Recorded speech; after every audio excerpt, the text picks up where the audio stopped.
di langit kelap-kelap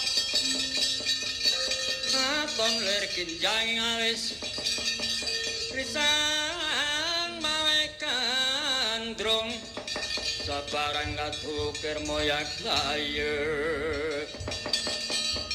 Saking jas baliur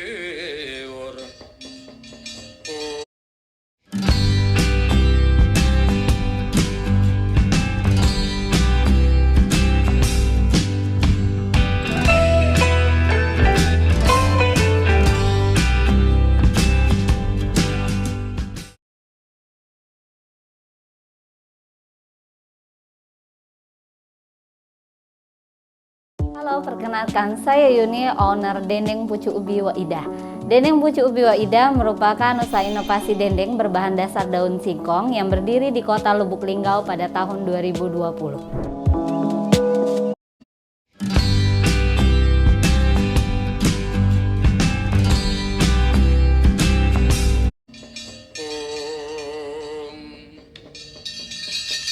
Jagat Yodya Bathara asisaning Bathara jagat iki wangunana pawongan kang merpeki marang patengganing sun sira iku sapa jeneng langendi pinangkamu kisana nggih Blaka Suta blak kotang terus terang kula menika lugunipun wingking saking Pedukuhan Medang Kamulyan kula menika putra mantu kayan Sinum Prabu Darma Pikukuh putranipun Sinum Prabu Darma Pikukuh nggih menika Gendhok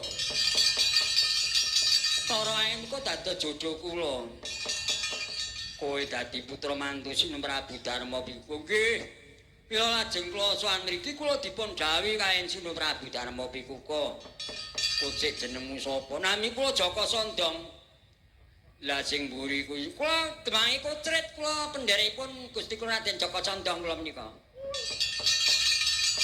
Kowe ndek karep apa Jaka Sondong nggih kula dipun utus Sinum Prabu Darma Pikukuh gandeng Sinum Prabu Darma Pikukuh menika dasa mangke badhe ngawontenaken upacara ageng ingkang pengruwatan mila kula dipun dhawuhi kados dalang monggo kok sik arep golek dalang iki njur apa wis diwenehi panjel kok kunjet wani regane lah nggih nampung nderek kemawon Kanjeng Rama Prabu Darma Pikukuh nderek pinten kula biyanipun ya, dalam pengurutan ku ora kena dinyan.